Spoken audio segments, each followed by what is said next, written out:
Tech travel ഓട്ടോയുടെ അടുത്ത വ്ലോഗിലേക്ക് നിങ്ങൾക്കെല്ലാവർക്കും സ്വാഗതം. ഇന്ന് നമ്മൾ പോകുന്നത് തൊടുപുഴയ്ക്കടുത്തുള്ള ഞണ്ടിറുക്കി എന്നൊരു സ്ഥലമാണ്. ഒരു വെള്ളച്ചാട്ടമാണ്. ഇടുക്കി ജില്ലയിലാണ്. തൊടുപുഴയിൽ നിന്ന് പൂമാലയ്ക്കടുത്തായിട്ട് ഉള്ള ഒരു വെള്ളച്ചാട്ടമാണ് ഞണ്ടിറുക്കി എന്ന് പറയുന്നത്. പുറകിൽ നല്ല മലകളൊക്കെ നിങ്ങൾ കാണുന്നുണ്ടോ? ഏകദേശം എത്താറായിട്ടുണ്ട്. ഞാനിപ്പോൾ പോന്നിട്ട് ഏകദേശം 3/4 മണിക്കൂറോളമായി. തൊടുപുഴയിൽ നിന്ന് 21 കിലോമീറ്ററാണ് നമുക്ക് ഈ വെള്ളച്ചാട്ടത്തിലേക്കുള്ള ദൂരം. നല്ല വഴിയൊക്കെ അത്യാവശ്യം നല്ല വഴികളാണ്. വേറെ കുഴപ്പങ്ങളൊന്നും കണ്ടില്ല. നല്ല നിരപ്പായ സ്ഥലങ്ങളാണ്. എല്ലാവർക്കും എൻജോയ് ചെയ്യാൻ പറ്റുന്ന ഒരു നല്ലൊരു വെള്ളച്ചാട്ടം, നല്ല അടിപൊളി ഒരു വെള്ളച്ചാട്ടമാണെന്നാണ് കേട്ടിട്ടുള്ളത്. ഞാനിതുവരെ പോയിട്ടില്ല. ഇന്നിപ്പോൾ പോയിട്ട് എങ്ങനെയുണ്ട് എന്നുള്ളത് നമുക്കൊന്ന് കാണാം. എന്തായാലും നല്ലൊരു എൻജോയ്മെൻറ്റ് നമുക്ക് അവിടെ നിന്ന് കിട്ടുന്നു. നല്ലൊരു കാഴ്ചകൾ, നല്ല അടിപൊളിയായിട്ടുള്ള കാഴ്ചകൾ കിട്ടും എന്നൊക്കെ നമുക്ക് പ്രതീക്ഷിക്കാം. ഇപ്പോൾ സമയം ഏകദേശം 2:45 കഴിഞ്ഞു. അപ്പോൾ നമുക്ക് ആദ്യം ഈ വെള്ളച്ചാട്ടത്തിൻ്റെ അങ്ങോട്ടേക്കൊന്ന് പോവാം. പോയി എങ്ങനെയുണ്ട് എന്നുള്ളതൊന്ന് കാണാം. ഓക്കെ.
അപ്പം നമ്മളിവിടെ ഈ ഞണ്ടിറുക്കി വാട്ടർഫാൾസിൻ്റെ താഴവശത്ത് വന്നിരിക്കുകയാണ്. ഇവിടെ വരെ വണ്ടി വരും.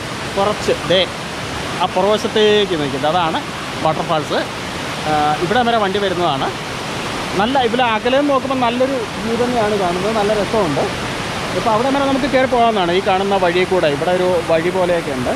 ആ വഴി പോലെയല്ല കേട്ടോ, ഇത് വഴിയൊക്കെ കോൺക്രീറ്റ് ചെയ്ത് കൈവരിയൊക്കെ പിടിപ്പിച്ച് നല്ല സെറ്റാക്കി വെച്ചിരിക്കുക. ഈ വനത്തിൻ്റെ അകത്തൂടെ, കാടിൻ്റെ അകത്തൂടെ വേണം നമുക്ക് കയറി പോകാൻ. നമുക്ക് മുകളിലേക്ക് അതിൻ്റെ താഴെ വരെ എത്താമെന്നാണ് പറഞ്ഞത്. ഇത് നല്ല ചെറിയൊരു തോട് പോലെയാണ് നമുക്ക് ഇവിടെ കാണുന്നത്. നല്ല രസമുണ്ട്. ഇമ്പ്രാസ്. ഇതിലേക്കുള്ള ബസ്സൊക്കെ ഉണ്ട് കേട്ടോ. എപ്പോഴും ഇപ്പോൾ 2ാമത്തെ ബസ്സാണ് ഇതിലെ വരുന്നത്. നല്ല അടിപൊളിയായിട്ടുണ്ട്. നല്ലൊരു പ്ലേസാണ്. പൂമാല തൊടുപുഴ വണ്ടിയാണ്. എങ്ങനെയുണ്ട് വ്യൂസൊക്കെ? എങ്ങനെയുണ്ട്? ഇവിടെ നോക്കാൻ നല്ല കിട്ടുന്ന വ്യൂസ് കേട്ടോ.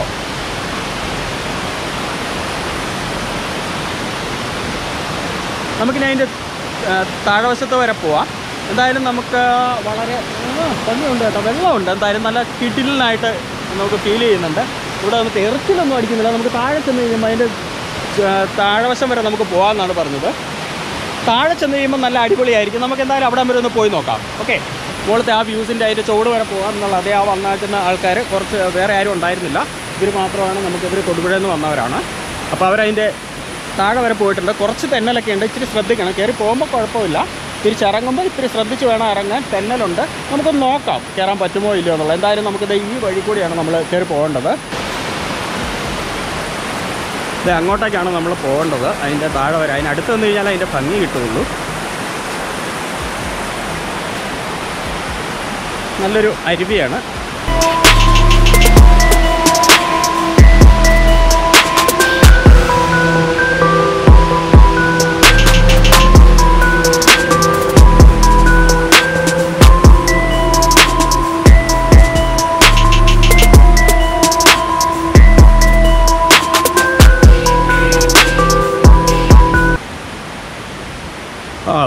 ഒരു വനത്തിലേക്ക് കയറുന്ന ഒരു പ്രതീതിയുണ്ട്.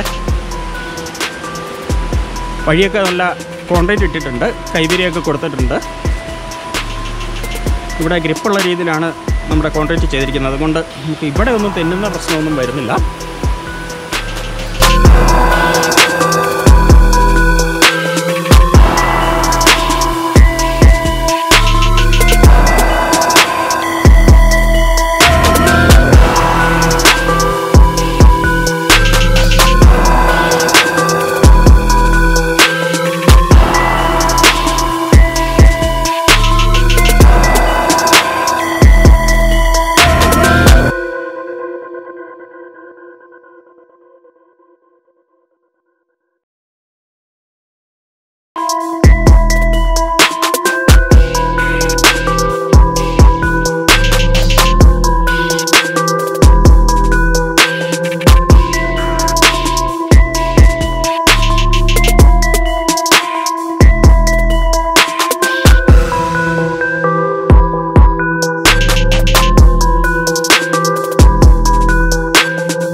നല്ലൊരു വെള്ളച്ചാട്ടം തന്നെയാണ്.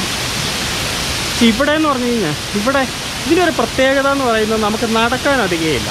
ജസ്റ്റ് ഒരു 1/2 കിലോമീറ്റർ പോലും ഇല്ല. അന്നേരം ഇതിൻ്റെ നമുക്ക് താഴെ വശത്തായിട്ട് നമുക്കിവിടെ എത്തിച്ചേരാൻ പറ്റും. നല്ല ഇറച്ചിലൊക്കെ ഉണ്ട്. താഴോട്ട് നല്ല പാറക്കൂട്ടങ്ങളാണ്. ഇതിൻ്റെ ഇടയ്ക്കൂടെയൊക്കെ വെള്ളം ഒഴുകുന്നുണ്ട്. കൊള്ളാം.